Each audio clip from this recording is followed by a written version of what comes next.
You've heard it. Maybe you've even believed it. That men are walking away from marriage because they've done the math. That women are the danger, the trap, the financial predator in heels. That love is a con and marriage is the contract that ruins men, while women cash out. And if you're a woman who's given your 20s, your 30s, your body, your peace, if you've stayed up nights soothing a crying child while he slept soundly, if you've swallowed your dreams to keep the peace, only to be called ungrateful when you finally asked for more, then you've been told, again and again, that you are the problem, that your need for security is greed, that your exhaustion is laziness, that your pain is performance, that your survival is theft. They've turned your sacrifice into a punchline, your motherhood into leverage, your love into a liability. And the worst part? They wrapped it all in cold, hard facts, fake statistics, distorted court anecdotes, cherry-picked horror stories, just to make you doubt your own truth. But here's what they never say. Men aren't fleeing marriage because women are dangerous. They're fleeing because they were never taught how to show up, emotionally, equally, honestly. And when the fairy tale cracks, instead of looking inward, they blame the woman who dared to expect more than silence and a paycheck. They call you a gold digger for wanting a partner, not a ghost. They call you controlling for asking to be seen. They call you bitter for remembering who you were before you disappeared into we. But today, right now, we tear down the lie. Not with anger, not with revenge, but with truth. So clear, so backed by science, so rooted in the real lives of real women, that you'll finally exhale and know it was never you. You weren't too much. You were just asking for enough. And what you're about to hear isn't an attack on men. It's a defense of you, the woman who loved deeply, gave fully, and still had to fight to be treated like a human being, not a risk to be managed. This is for every woman who's been told her worth depends on her willingness to vanish. This is for every wife who became a roommate. This is for every mother who became invisible.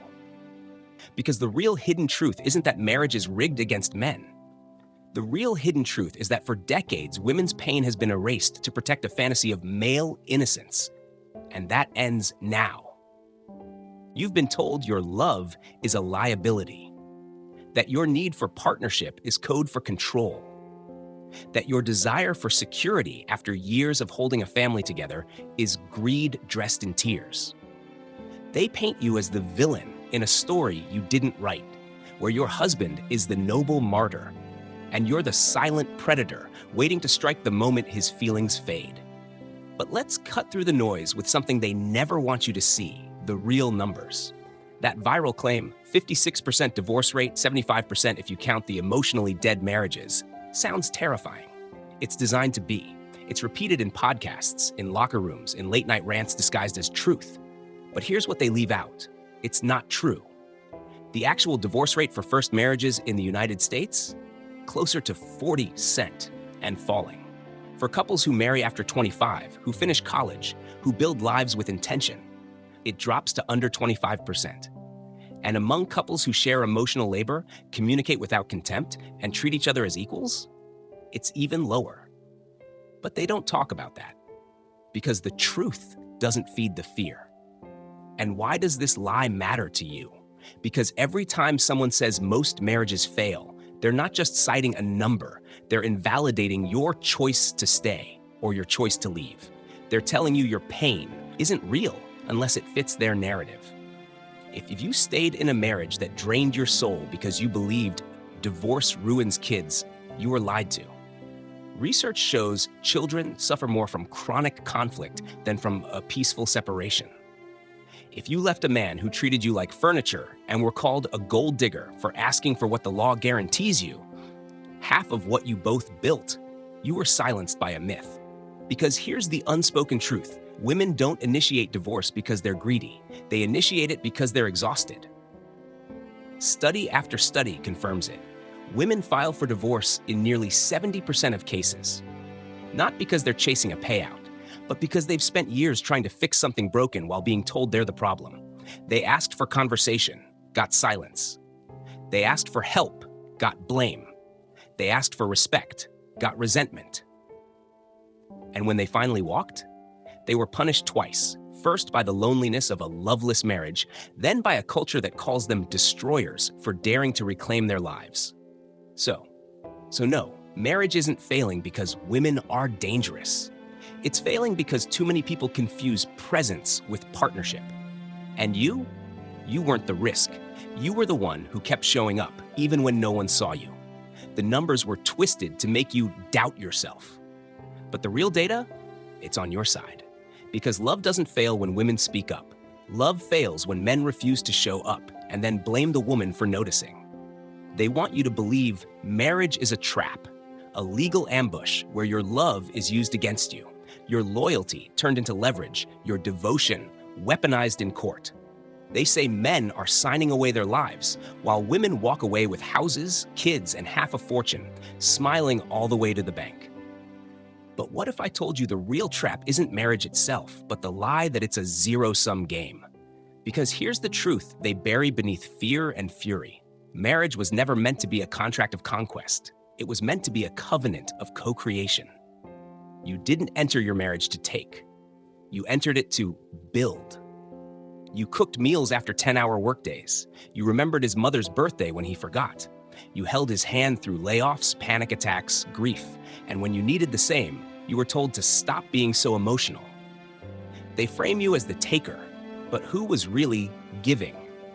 Who scheduled the pediatrician appointments? Who soothed the nightmares? Who kept the emotional machinery of the family running while being called dramatic for needing a single moment of care in return? And when the love faded, not because you stopped trying, but because he stopped showing up, you were told your pain was a performance, your request for fairness, a betrayal. But let's be clear, a partnership isn't a prison when both people hold the keys. The danger isn't in saying, I do. The danger is in saying it to someone who thinks I do means I own you, or worse, I'm done growing. Real marriage, the kind that lasts, isn't about surrender. It's about synergy. It's two people choosing every single day to protect each other's dignity, dreams, and humanity. Not because the law forces them to, but because love, at its best, is a verb, not a verdict. And if your marriage felt like a verb slow disappearance, if you gave your best and got indifference, if you asked for teamwork and got entitlement, then you weren't failing at marriage. You were succeeding at patience in a relationship that demanded your silence as the price of peace. So don't let them reframe your resilience as ruthlessness. Don't let them call your boundaries betrayal. Don't let them reduce your sacred effort to a financial risk. Because the real tragedy isn't that men are walking away from marriage. The real tragedy is that so many women stayed and were told their love was the problem all along. But not anymore. Now we rebuild, not on fear, but on truth. Not on control, but on mutual care. Not on who gets half, but on how we build something whole together. You've been told that men are finally waking up, that they're walking away from marriage because they've seen the truth, that women are using love as a Trojan horse to seize assets, children, and freedom, while men are left broken, bankrupt, and erased. But what if the real awakening isn't about men seeing through women, but about women finally seeing through the myth that their worth depends on staying small? Because here's the suppressed truth they don't want aired. Both men and women are rethinking marriage, not because they hate each other, but because they're demanding more than performance. Yes, men are marrying later, but so are women. And not because we've become cold or calculating, but because we've watched our mothers, our aunts, our friends pour their lives into marriages that gave them loneliness in a shared bed, exhaustion without support, and gratitude only when it was convenient. We're not rejecting love. We're rejecting the lie that love means self-erasure. You stayed when he called your anxiety drama. You apologized when you asked for date night. You swallowed your career dreams so he wouldn't feel threatened. And when you finally said, I need more, they called you ungrateful while he posted gym selfies and single-at-heart memes online. But let's be honest, this isn't a crisis of commitment. It's a crisis of reciprocity. Men aren't fleeing marriage because women are dangerous. They're fleeing because they were sold a fantasy. that marriage means a woman will manage the home, soothe the emotions, raise the kids, and never ask for equal partnership in return. And when women finally bravely started asking for that partnership, when they said, "I want you present, not just presentable," when they said, "I want us to share the mental load, not just the mortgage," that's when the narrative shifted from "she's my rock" to "she's my risk." But here's what they won't admit. Women didn't change the game. We just stopped playing by rules that only served one side. And yes, some men are choosing not to marry, but many women are making the same choice, not out of bitterness, but clarity. Because we've learned the hard way. A relationship without equity isn't safety. It's slow suffocation.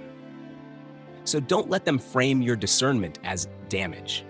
Don't let them call your standards unrealistic. Don't let them pretend that wanting a true partner, someone who shows up emotionally, shares the labor, and honors your humanity, is the same as wanting a paycheck. The truth is, we're not against marriage. We're against the version of marriage that asks women to disappear so men can feel like heroes for staying. And if walking away from that makes us the problem, then maybe it's time the problem got a voice.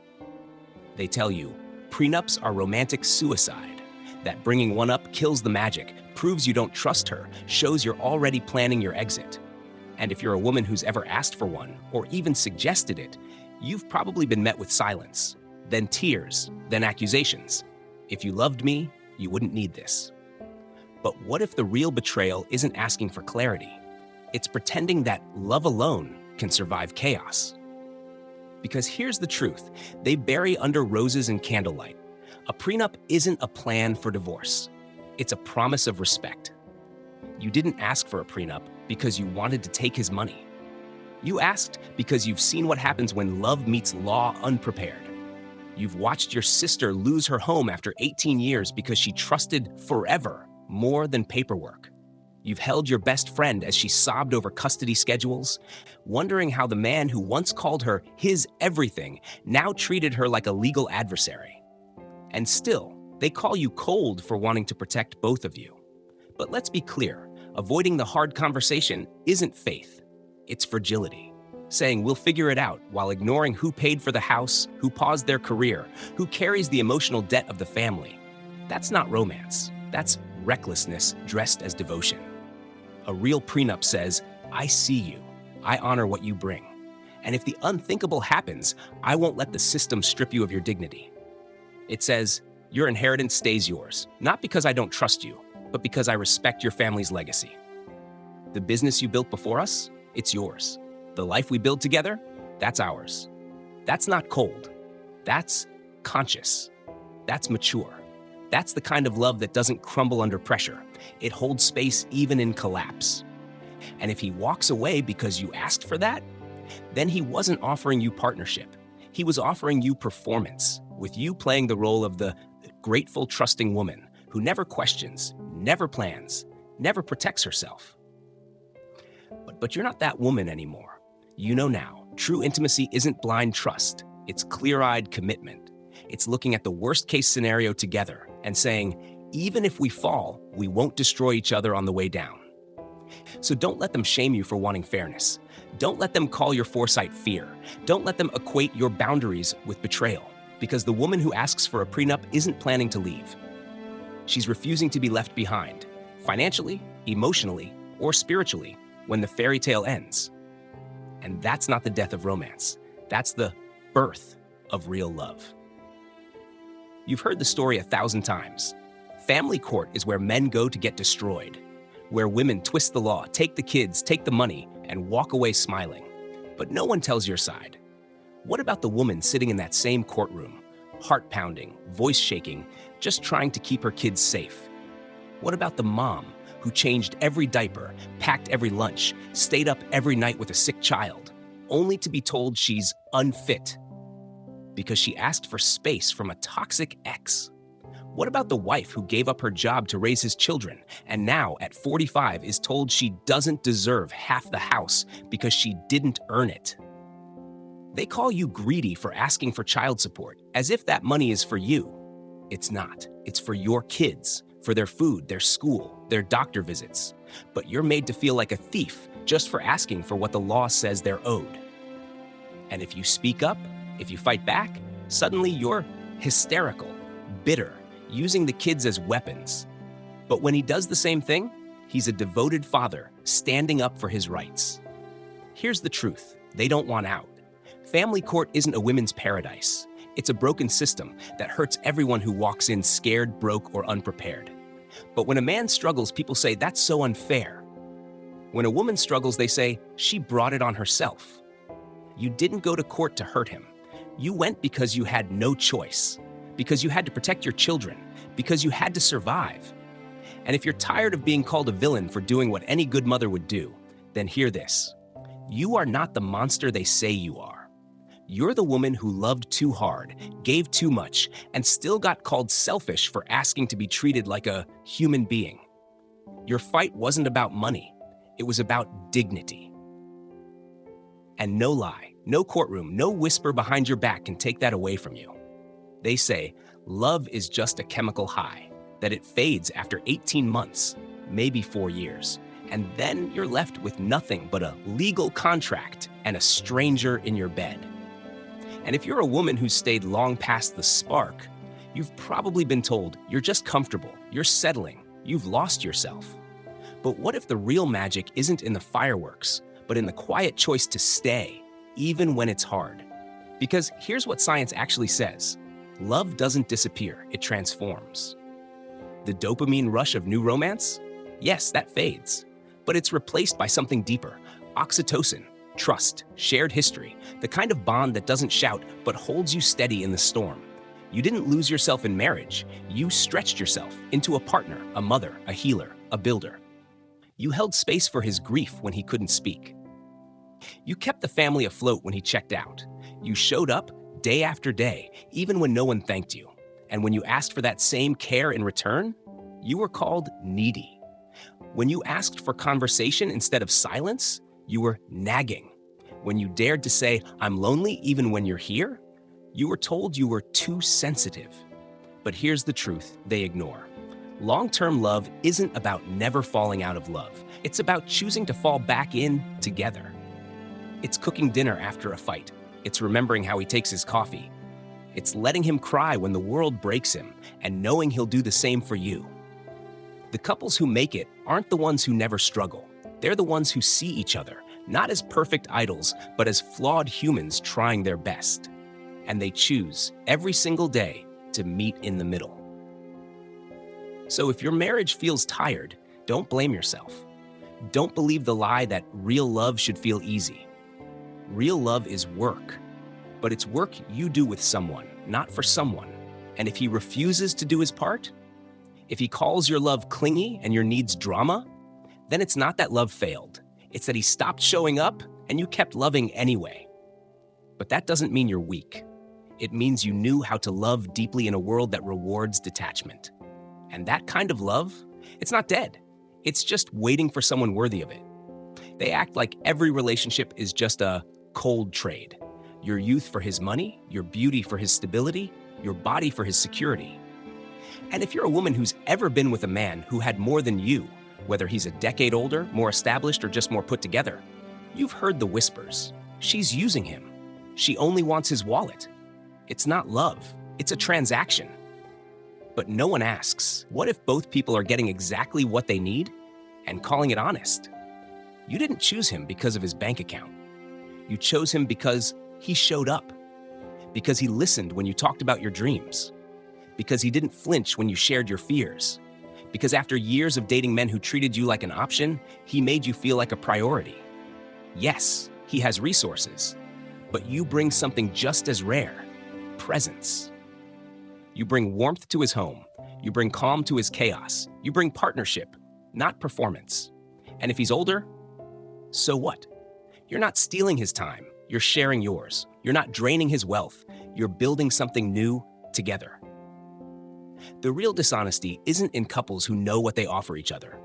The real dishonesty is pretending money doesn't matter while keeping score in silence. Think about it. How many women stay in marriages where they're emotionally abandoned just because he provides? How many women are called gold diggers for leaving a broke man who treated them like dirt, while the wealthy man who respects them is called her mark? It's never about the money. It's about who gets to define your worth. If a man chooses a woman for her energy, her kindness, her intelligence, no one calls him shallow. But if a woman chooses a man for his stability, his maturity, his ability to build a life, suddenly she's a con artist. But here's the truth. Every healthy relationship is an exchange, not of goods, but of care. He offers security, you offer trust, he offers consistency, you offer vulnerability, he offers partnership, you offer loyalty. And if both of you are clear-eyed, grateful, and kind, then it's not a transaction, it's a covenant. So don't let them reduce your love to a stereotype. Don't let them shame you for wanting a man who's ready, emotionally, financially, spiritually. Don't let them pretend that needing stability makes you less than. Because the woman who knows her value and chooses a man who honors it isn't selling out. She's finally coming home. They want you to believe men are the victims, trapped, used, drained dry by women who pretend to love them just to lock them into a life they never agreed to. And if you're a woman who's ever asked for commitment, for clarity, for a future, you've been called controlling, desperate, or trying to trap him. But no one talks about the woman who's been strung along for years, told I'm not ready while he posts a couple photos with her on vacation, told I don't believe in marriage while he introduces her as his girlfriend of 7 years, told you're the one while he refuses to meet her parents or talk about kids. And when she finally says, I need to know where this is going, he calls her pushy. His friends call her crazy. And the world acts like she's the one who ruined the magic by asking for honesty. But here's the truth they bury. Men aren't avoiding marriage because women are dangerous. They're avoiding it because they don't want accountability. You didn't trap him. You offered him a real relationship, and he wasn't ready to show up. You didn't demand a ring. You asked for respect. You didn't chase a title. You asked for alignment. And if he walked away because you wanted clarity, then he wasn't running from marriage. He was running from the work it takes to be a true partner. Because real commitment isn't about signing a paper. It's about choosing someone every day, even when it's hard. It's about showing up emotionally, not just physically. It's about building a life together, not just sharing a bed. The men who call marriage a bad deal aren't the smart ones. They're the ones who think love should cost them nothing, who want a wife but not a partner, who want children but not co-parenting, who want your loyalty but won't give you security. But you weren't asking for a contract to control him. You were asking for a covenant to protect both of you. And if that makes you too much for him, then he was never enough for you. So don't let them paint you as the villain for wanting more than breadcrumbs. Don't let them shame you for needing certainty in a world full of ghosts. Don't let them act like your desire for a real future is a threat to his freedom. Because the woman who walks away from potential, because it never turned into action, isn't bitter. She's finally free. They tell you marriages fail because women become bitter, because men lose interest, because the system is rigged, because love just runs out. But no one says the quiet part out loud. Most marriages don't die from betrayal. They die from neglect. Not the dramatic kind, the cheating, the yelling, the slamming doors, but the slow, silent kind. The kind where you stop asking how his day was because he never asks about yours. The kind where you stop sharing your dreams because he calls them unrealistic.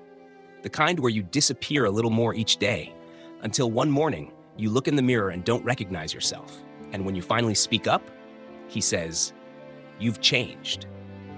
But you didn't change. You just stopped pretending. Science is clear.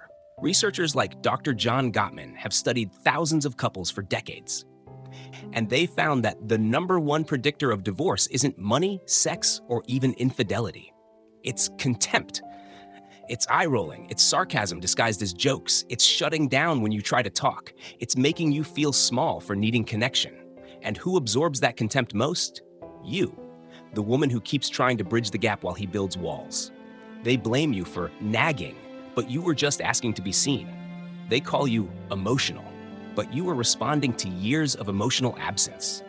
They say you gave up, but you were starved for reciprocity. Here's the truth they won't admit. Men don't leave because women are too much. They leave because they were never taught how to hold space for a woman who feels deeply, thinks critically, and loves fully. And when the silence becomes too loud, when the loneliness in the same bed becomes unbearable, you're left with a choice: keep shrinking or finally expand. So if your marriage ended not with a bang, but with a whisper, if you tried everything and still felt alone, if you're told you failed when you actually just refused to live a lie, then hear this. You didn't break the marriage. You honored your soul too much to stay in a half-love. Because real love doesn't leave you guessing. Real love doesn't make you beg for attention. Real love doesn't require you to vanish to feel safe. And the reason so many marriages crumble isn't because women are dangerous.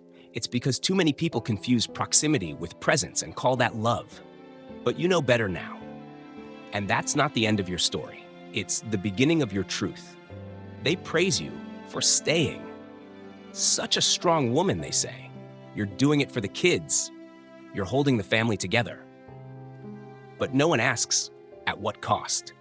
Because here's the truth we've been taught to swallow in silence. Staying in a broken marriage doesn't protect your children. It teaches them how to disappear. You thought you were being noble. You thought divorce would shatter them. So you stayed in a home thick with tension, where love was a performance and peace was just the absence of yelling. You smiled at dinner while your soul screamed. You told them everything's fine while you cried in the car. But kids aren't fooled. They feel the coldness between you. They hear the clipped tones. They watch you fold yourself smaller every day. And they learn, this is what love looks like. This is what women do. Research is clear. Children in high-conflict, intact homes suffer more anxiety, depression, and relationship struggles later in life than kids whose parents divorce amicably. It's not the separation that wounds them. It's the constant, low-grade war they're forced to live in. And yet, you were called selfish for even considering leaving. You'll ruin their childhood, they said. But your marriage already was. You weren't failing your kids by wanting peace. You were modeling courage by refusing to normalize misery. And if you did leave, if you walked away from the hollow shell of a family to build something honest, you were told you broke them. But look closer. Watch your child breathe easier now. Watch them laugh without checking if someone's upset. Watch them say, I want a love like yours, meaning one with boundaries, respect, and truth. That's not damage. That's healing. So if you're haunted by guilt, hear this. Your children don't need a perfect family. They need a free mother. One who shows them that love shouldn't cost your joy, that staying isn't always strength. Sometimes it's surrender. And that walking away from what's dead isn't abandonment. It's the deepest form of care. Because the greatest gift you can give your children isn't a two-parent home. It's the example of a woman who chose herself, and in doing so, taught them how to choose themselves too. They tell you your worth is proven by your willingness to stay, to endure the silence, to forgive the indifference, to keep loving a man who treats your heart like background noise. And if you've ever walked away from a marriage, a relationship, a life that looked perfect on paper but felt like a slow leak of your soul, you've been called selfish, cold, too picky, or just not cut out for real love. But here's the truth they don't want you to know. You don't need a ring to be worthy. You don't need a title to be whole. You were never less than because you're single. You weren't failed because your marriage ended. You weren't too much because he couldn't meet you. You were simply a woman who refused to trade your peace for a performance. For years, you were taught that your value as a woman was tied to your ability to keep a man, to soothe his ego, manage his emotions, build his life, and never ask for too much in return. And when you finally ask for reciprocity, you were told you were unrealistic. But wanting a partner who sees you, hears you, and chooses you every day isn't unrealistic. It's the bare minimum. And if that makes you alone in their eyes, then their eyes were never clear to begin with. Because real worth isn't found in a wedding photo. It's found in the quiet moments when you choose yourself, when you say no to crumbs, when you walk away from potential that never became action, when you stop apologizing for needing more than presence without presence. You are not broken because marriage didn't save you. Marriage was never supposed to save you. It was supposed to complement you. And if it didn't, that doesn't mean you're unlovable. It means you were loving in a space that had no room for your light. So stop measuring your life against the altar you didn't walk down, or the one you walked away from. Your dignity isn't tied to a certificate. Your future isn't defined by a status. Your power isn't diminished because you're building it alone. Because the woman who stands on her own, not out of bitterness, but clarity, isn't missing a man. She's reclaiming herself. And that's not the end of your story. It's the first honest chapter. They want you to believe divorce is a gold rush, that women walk into family court like it's a casino, cashing in on years of pretend love to walk away rich, carefree, and victorious. And if you've ever asked for what you're legally owed, child support, a fair share of the home you both built, even just time with your own kids, you've been painted as greedy, vengeful, or manipulative. But here's the truth they never show. Nobody profits from divorce except the people who weren't prepared for it. Lawyers don't cause divorce, they respond to it. Therapists don't create trauma, they help heal it. The system doesn't want your family to break. It just wasn't built for the emotional complexity of modern love. And you didn't go looking for a payout. You went looking for fairness. You asked for child support, not to live in luxury, but because your child needs shoes, braces, and a safe place to sleep. You asked for half the house, not because you wanted to take his life, but because you spent 10 years paying the mortgage with your labor, your time, your sleepless nights. You asked for 50-50 custody, not to punish him, but because your child deserves both parents present, not just one who shows up for birthdays and leaves the rest to you. But the moment you assert your rights, the story flips. Suddenly, you're the villain. He's the victim, and your survival is framed as theft. Yet no one asks, why is it greedy for a woman to want security after sacrificing her career for her family? Why is it bitter to expect equal parenting after carrying the mental load alone for years? Why is it manipulative to use the legal system when it's the only tool left after emotional appeals failed? The real profit in divorce doesn't go to women. It goes to silence. To the lie that if you just loved harder, stayed quieter, gave more, you could have avoided this. But you didn't fail because your marriage ended. You succeeded in seeing clearly enough to stop pretending. And if the system feels cold, confusing, and stacked against you, that's not because you're wrong. It's because it was never designed for women like you. Women who love deeply but won't disappear. Women who give fully but won't be erased. Women who know their worth and refuse to apologize for protecting it. So don't let them call your clarity cynicism. Don't let them call your boundaries betrayal. Don't let them reduce your fight for fairness to a punchline. Because the woman who walks through divorce with her head high and her heart intact isn't cashing in. She's reclaiming what was hers all along. Her dignity, her future, and her right to build again. They act like marriage is dying because men have finally seen the truth, that it's a raw deal, a trap, a system rigged against them. And in that story, women are either villains or victims, but never full human beings with dreams, needs, and the right to build a life that doesn't cost them their soul. But what if marriage isn't dying? It's evolving. What if the reason fewer people are rushing down the aisle isn't fear, but clarity? Because today's women, you, aren't rejecting love. You're rejecting the old script that said, marry young, stay quiet, serve silently, smile through the loneliness, and never ever ask for more. You watched your mother do it. You saw her disappear into we until there was no her left. And you loved her, but you refused to repeat her silence. So you waited. You built your own life. You healed your own wounds. You learned your worth wasn't tied to a man's willingness to claim you. And now, you're not looking for a provider. You're looking for a partner. Not someone to complete you, but someone who respects the wholeness you've already built. And yes, some men walk away from that, because equality feels like loss to someone who was taught he was owed devotion without effort. But the men who stay, the ones who show up with humility, curiosity, and courage, they're building something new with you. A marriage where both voices matter. where chores aren't yours or his, they're ours, where success is shared, pain is held, and joy is multiplied. This isn't the end of marriage, it's the rebirth of it. No more silent sacrifices, no more invisible labor, no more choosing between your dreams and your relationship. The future of love isn't about who wears the ring, it's about who shows up with honesty, with equity, with heart. And if you're still here, still hoping, still healing, still believing in real connection, then you're not behind. You're leading. Because the women who refuse to settle for half love, who demand partnership over performance, who choose themselves without apology, are not killing marriage. They're saving it. We've reached the end, not with anger, not with blame, but with truth. Clear, quiet, and unshakable. You were told your pain was exaggerated. Your needs were too much. Your boundaries were betrayal. Your divorce was failure.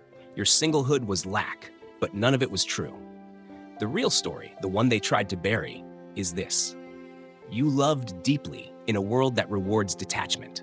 You gave fully in relationships that demanded your silence. You asked for partnership in a system that sold you performance. And when you finally chose yourself, they called it selfish, as if your life was only valid in service to someone else's comfort. But you see it now. The numbers were twisted to scare men and shame you. The courts were framed as your weapon when you were just trying to protect your children. The narrative was built to paint you as the threat, so no one would notice how often you were the one holding everything together. You are not the problem. The lie was. And today, that lie ends. Because the woman who walks away from half love isn't broken. She's awake. The woman who asks for a prenup isn't cold. She's clear.